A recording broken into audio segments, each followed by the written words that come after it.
Dia kalau tiba-tiba hilang dekat dia pun, kita pun pening kepala juga ada tanya dia kan. Betul. Assalamualaikum, saya Ami. Hari ni saya nak call satu customer J40 ni yang buat pemasangan alat security. Kita nak tanya feedback dia. Mari. Hello, Assalamualaikum.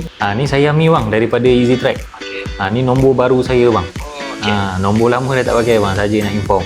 Okey baik. Alright bang. Bang, nak tanya bang itu hari pasal alat security tu, okey tak bang? Saya boleh check macam tu lah, features yang off apa semua tu. Tapi abang pernah try tak tu? Tak try lah, itu dah ada cakap macam tu, saya tak try lah. Abang guna time emergency je bang. Bang pasang apa itu hari? Bypass, battery kan? Dengan dashcam Bypass battery dashcam. Dashcam semua okey bang? Dashcam sekali okey. Alhamdulillah bang. Sebelum abang pasang alat security ni, apa yang buatkan abang nak pasang alat security ni? Sebab creator member pernah kena try ke ataupun abang tengok dekat social media? Mainly sebab kereta baru lah. Sebab benda paling mudah kadang bila kita relay ni, dia tak ada benda nak detect. Saya tambah juga dia macam ni kan, macam dia vibrate ke apa, senang saya tahu. Betul.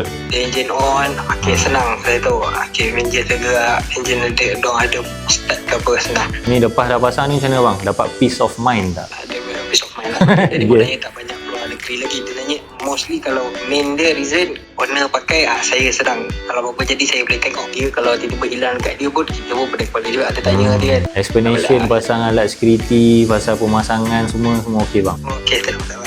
Alhamdulillah, terima kasih banyak bang. Ni kat mana bang? Cuti ke kerja? Kerja kat office ni. So itu saja bang, saja nak tanya feedback. Lepas tu nak bagi tahu yang saya dah tukar nombor. So kalau apa-apa abang contact sini bang. Nombor itu dah tak pakai dah kan? Nombor 294 tu dah tak pakai dah bang. Bang, yang ni nak recommend kat member tak bang alat security ni? Boleh recommend lah. Cuma tu lah saya tak trust yang Kat on. engine je lah. Saya tak trust lagi setakat ni, yang lain semua okey. Dia punya geofence. Okey bang, itu sahaja. Terima kasih banyak-banyak bang Maaf ganggu. Assalamualaikum. Macam lepas dengar tadi rasa nak pasang tak? Kalau nak pasang, kumpul dekat EasyTrack. Assalamualaikum.